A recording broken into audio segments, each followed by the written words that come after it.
So I've been saying it for a few years now, and sure enough, the government went ahead and did it. A few years ago, I made a video about this wood stove. And this wood stove is a EPA efficient wood stove. It's several years old now, so it's only about 85% efficient. Nowadays, they get really efficient, 95, almost up to maybe 100% efficient. And every year, these stove manufacturers have to get more and more efficient. Something like, I don't know, 500 different wood stove companies went out of business when the EPA changed the regulations on these wood stoves, because they couldn't meet the standards of so many particles per million coming out of the chimney. Some smart guy figured it out. What he did was he added air tubes up here at the top. So basically this particular wood stove has two burning chambers. You got the lower burning chamber where you see the fire coming up from the bottom.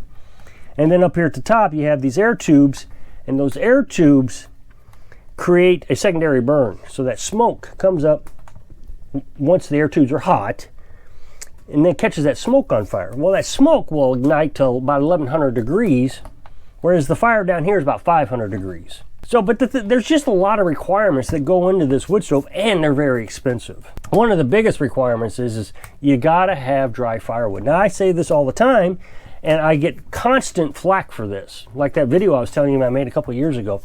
That video trended. I don't know how many views it has. I should have looked, but I would say maybe up there close to 1 million views, 500,000 views, somewhere around there. And I was talking about how if we don't follow the rules with these wood stoves, the EPA is going to ban them. Well, no, you're a government shill, and just constant flack. I'm going to do whatever I want. I don't care what the EPA tells me to do. Well, congratulations. It's only going to get worse from here. You got to burn dry firewood in this. And there's a lot of advantages to burning the dry firewood other than the EPA regulations. One of the advantages is when you burn dry firewood, it burns much more efficiently. You burn water in your wood stove, you're only about 30% efficient. So let's say I can burn a cord of wood per year. But then if I wanted to burn wet firewood, I'm gonna have to burn 3 cords or something like that. That's a lot of extra work. Why would I want to do that? The other issue is it's dangerous. The smoke combines with the water. It goes up the chimney, and it's very tacky, like tar. It's called creosote. Well, that stuff sticks in your chimney. Well, it's very flammable, and like at, 500 degrees, it will catch on fire. So it sticks to your chimney, it's caked on there, and it catches on fire. Just burn your wood stove hot, it'll burn it out of there. And then what you do is you burn your attic up. Every year, it's amazing, every year you get on Facebook, you'll see somebody, why is my chimney red? Well, that's because you're burning wet firewood. The other thing is I really don't need him to clean my chimney anymore. That first year we had to clean it. And it was so bad that the smoke would not go up the chimney anymore. It was so clogged up because all that creosote catches fire, and then it turns into ash and it sticks to the chimney, and it's just a big mess. There's reason number 2 why you don't want to burn wet firewood. Reason number 3, and probably the one that I've gotten the most buy-in to, oh, that's a good idea, maybe I will start burning dry firewood, is if you want to keep your window clean like this one, burn dry firewood. Because that same creosote that's sticking to your chimney is also sticking to your window. I'm sure you can remember your grandma and grandpa's wood stove or your mom and dad's wood stove. There were these huge monstrosities that took about 40 logs to put in there, and you spent all fall cutting firewood. Another thing is pine. People will say, we love burn pine in there because I'm from the Northwest. I don't have any other choice. Got to burn pine. Well, the same problem. Pine is just full of water. That sap, cedar, same thing. Those evergreen trees, you can't burn in here. I'm sorry to tell you, you're just not supposed to burn it in here. And if you do, you're going to have problems. I mean, all kinds of problems. In Oregon, they have more regulations than the EPA does on wood stoves. And I watched a YouTuber make an illegal, he even called it an illegal wood stove. And he puts it in his shed or garage or whatever. And we're all supposed to be like, oh, that's how you get around the regulations, until you don't. And that's what people don't seem to understand. Eventually, government's going to say, look, we told you how to do this. You didn't want to do it, so we're just going to stop letting you do it. Oh, the government can't tell us what to do. We can do whatever we want. It's a free country. And I have said, no, it's not a free country. You live in the illusion that it's a free country. You have to make your own freedoms. And sometimes you just got to comply. I feel like I'm very free, even though I have an EPA wood stove. Oh, it's such a crime. But no one knows I'm burning firewood. I mean, the guys down the street, huge plumes of smoke coming out of the chimney. Not here. You don't see anything coming out of the chimney. I asked Carolyn, can you smell smoke coming out of the chimney? She said, yeah, sometimes. And I think what it is when the door is open, when we're getting the fire to start up, I mean, I can see some smoke down there at the bottom.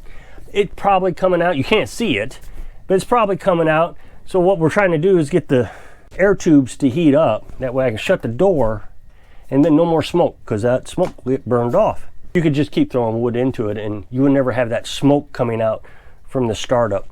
But it's nothing like the smoke that comes out of these guys' houses down here. And that's what's getting us in trouble. A few years back, I said that Alaska has this kiln. Now, I don't know if you have to pay for the kiln. I don't know anything about it except they have a kiln. I read an article about it. And what it was is the government wanted to try to figure out how to reduce the pollution going into the atmosphere from wood stoves. So they spent a lot of money on EPA efficient wood stoves, and then they made this kiln over in Alaska, but nobody's using the kiln. So the government's like, well, that didn't work. We spent all this money trying to get people to stop polluting the atmosphere, and here we are. They're polluting the atmosphere. They didn't use the kiln. So in the article, they said our money would have been better spent upgrading people's homes to use gas or electric than trying to modify the wood stove. So they're actually trying to figure out a way now to get you to stop using this and start using gas and electric. But if you think about it, how many states or counties or different municipalities have now saying no more new construction with gas, natural gas, can't use natural gas.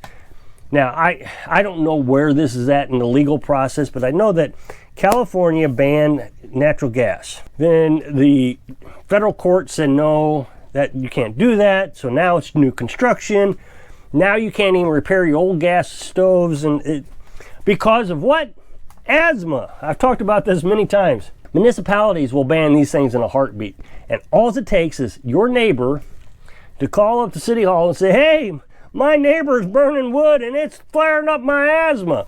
So city hall, mayor, council, the whole thing, ban the wood stove. They come out to your house, and next time you start up the wood stove, they fine you. It is happening. Even though so many people in that trending video said it wasn't, they can't stop me from using it. I'll show them a thing or two. Yet I'm assuming they meant there was going to be a gunfight with the government officials at the door. But I haven't heard of any. But they are doing it. What you got to do, before I explain to you what's happening, when you split your firewood, you need to keep some to the side that's not completely sized for the wood stove. When we split our firewood, we didn't split it small enough. At the time, it was on purpose because we were sizing it down to a Franklin that we had down there. I made an outdoor heat exchanger.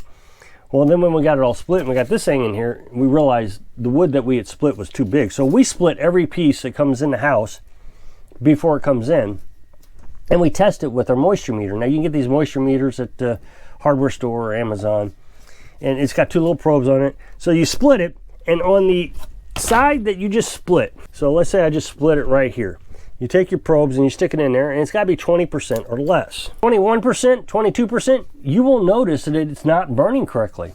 I had a piece in here the other day. One side was real skinny. Maybe this is kind of like maybe an example. Not really, but sort of. So one side was really skinny, but then you had this big knot over here. Well, when it started burning the knot, it's just pretty much stopped burning. So I took it out of the stove, ran outside. Carolyn hates it when I do that, but I don't want the glass and everything to get stained up. So I take it outside and I douse it with water. Well, a few days later, I wanted to see what the moisture content thing it was in that. So I cut it in half with my Sawzall, and sure enough, we were at 23%. It just would not burn. Huge difference. And everything gets all crudded up. There's 2 points to this, and I think I've kind of stressed it already, is one, we have to satisfy, whether you like it or not, the government. They put 500 companies out of business. They're pretty serious about this. There are, I guess, people who think like me and want this country to be a free country, limited government, all that. But there are others, probably more than us, who want government to run our lives. And I know it's hard to understand, but when you actually meet someone, they want every aspect of their lives controlled. They have no self-control. I remember I was talking to this guy. He was a German.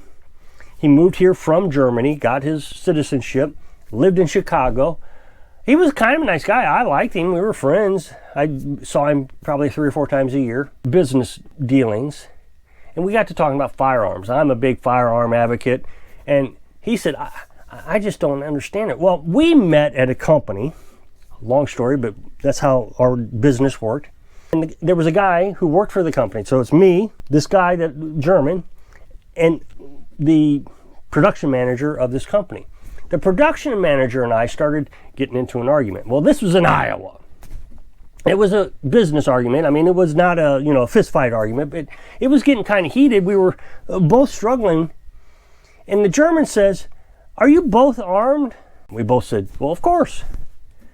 And he says, "And you're not afraid of shooting each other?" And I'm looking at him like, what are you talking? Why would I shoot him? He's not done anything wrong. We're just having a conversation. And the German said, "I just wouldn't be able to control myself. This is why I feel like we have to have gun control. If I got that mad, I'd be shooting." They have no self-control. They don't know how to run their lives without being told how to run their lives. They want everything regulated. It's 51% of the country, which outweigh us, that want all this changed. They want to be regulated. They live in fear. They run on emotions. They have no common sense, no logic. So, one of our great states of the country has done exactly what I said would happen. A while back, I said that states are going to start looking for smoke coming out of chimneys. Now, California, a while back, set up a telephone hotline, an 877 number, that if your neighbor has too much smoke coming out of the chimney, that you're supposed to call on them. So now we're reporting neighbors. Now, I didn't think there was a law against burning wood in California, and I don't think there is. What it is that they're using this excuse of asthma. Same thing with gas stoves. It causes children to have asthma. I think California, it just doesn't make sense. California just doesn't make sense. None of it makes sense to me, and that's why they can't have guns, because they don't make sense. They will shoot you if they get mad. They allow homeless people to go to the bathroom on the sidewalks, spreading hepatitis, and the rats come in, and that's okay. But they're so worried about safety and your health that they must ban wood stoves. They must do something about the gas stoves. Well, what they've done is California, in the southern Western Valley desert area, said that you cannot burn firewood on Christmas Day. Well, nobody knew about it, and who cares, whatever. So what they decided to do was extend it out. Since nobody followed the rules the first time, they're extending it out. Now, I don't know what the penalty is if they catch you burning firewood. So you cannot start your fireplace. You cannot burn your grills outside. If it has firewood, you cannot burn it. And what do they blame it on? Asthma. They're seeing an influx of people going into the hospitals with asthma, because on Christmas time, everybody burns firewood in the desert, I guess. I don't know.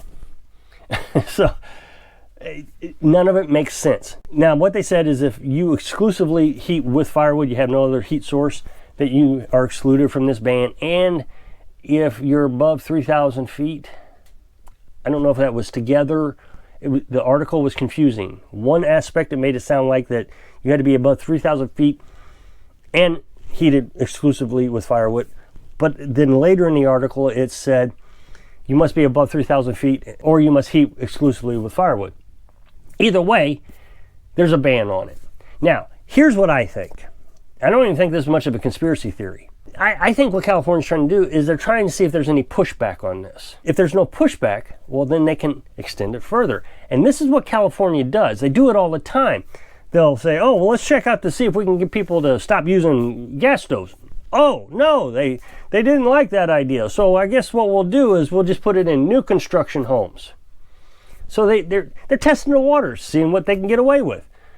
Well, the thing is now a lot of people in California burn with firewood. They might have a fireplace. It even said in the article, usually the upper class people have fireplaces, and they're more likely to comply with the law than people who can't afford gas heat.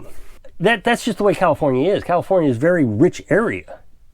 And if you're not rich, you live on the streets, going to the bathroom on the streets. That's just how they separate their classes in California. But as goes California, goes the rest of the country.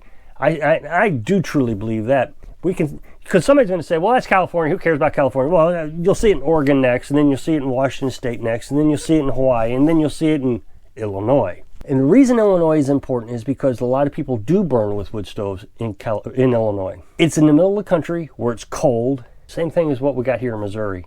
So if you'll click this up next box, it'll take you to a video where I was talking about the well. So if I can inspire you to find your own freedoms, because government ain't going to give them to you. Thanks for watching.